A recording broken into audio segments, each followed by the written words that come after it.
Okay, Elliot, taking a look at your swing here. It was nice meeting you yesterday.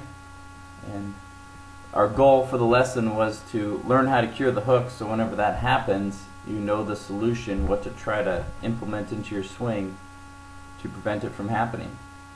So I've drawn the shaft plane line. Ideally, we'd like the club head to follow up that shaft plane line. So one thing we talked about was that the hands were a little too close to the body, and that would force them out. So I've got Adam Scott's swing here. You can see how his hands are just a little bit further away. So this is just a minor adjustment, but one that might help you. So it feels like the hands don't have to go out. They have more room to come in closer to the right leg. So we worked on it, and see how you do. So you see how your hands, so this is much better with the hands and the club head. You can see how it's right across, the club head's right across from your hands with the toe of the club pointed up. That will definitely help you prevent a hook. Before, we saw the club head way over here on the backswing on my iPad video, and your hands about in the same spot. So this is really good, and that's why for the last half hour of the lesson we saw very few golf balls hooked to the left.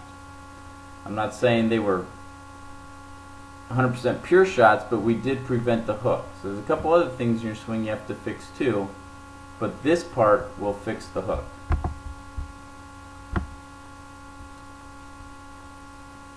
So you can see you're in the exact same position as Adam Scott. Perfect. So whenever you're hooking the ball, you need to feel like the club head is staying to the outside of your hands and the toe of the club is rotating toe up, opposed to being with the club face pointed more towards the ground. And that will cure your hook.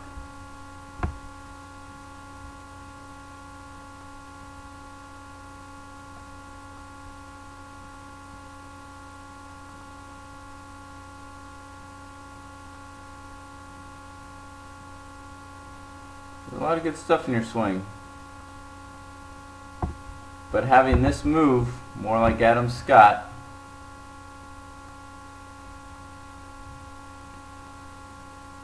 definitely prevent the hook.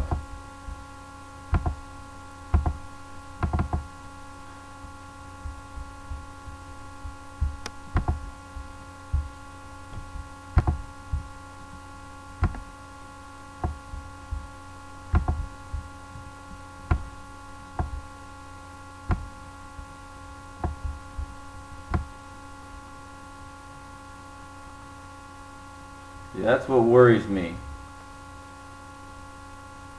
See how much I like the hips being forward from where they started, represented by that line, but when the upper body really lunges forward with the hips, that makes it difficult to time the hands and body, and you can get ahead of it. When you get ahead of it, the club comes on top of the ball and hit those kind of thin low shots. So I like the lower body moving forward, but I'd really like to see you keep your head back more.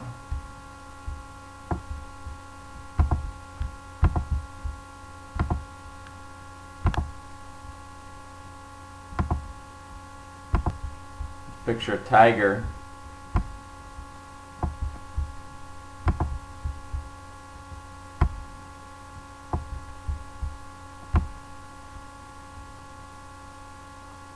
So you can see how his lower body moves forward, but the upper body stays back.